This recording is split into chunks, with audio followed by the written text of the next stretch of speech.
Hi guys, আজি ইফতাৰ ইফতাৰ কাৰণে এইগিলা যোগাৰ কৰিলোঁ। বজাৰৰ পৰা মিষ্টি আনছি আৰু এয়া চেৱৈ আনছি। চেৱৈ বনালোঁ,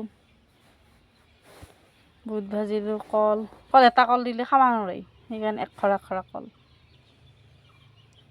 দিনতে খাবাই নাপাওঁ মিষ্টি, সেইকাৰণে ৰাতিয়ে মিষ্টি খাম। আৰু এয়া আমাৰ এইটো লাগবই আদা পানী।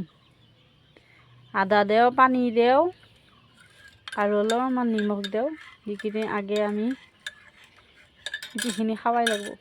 আগে খেজুৰি এটা খাই কিনে ৰোজা এৰো, এৰি উঠি কিনে এইখিনি খাওঁ। আৰু আপোনালোকে কেনেকৈ ইফতাৰ কৰে জনাবচোন। আমি এনেকৈয়ে কৰোঁ, আমি দুখীয়া মানুহ, এনেকৈয়ে খাওঁ। আৰু সকলোৱে ভালে থাকক, সুস্থ থাকক, ভালদৰে ইফতাৰ কৰ।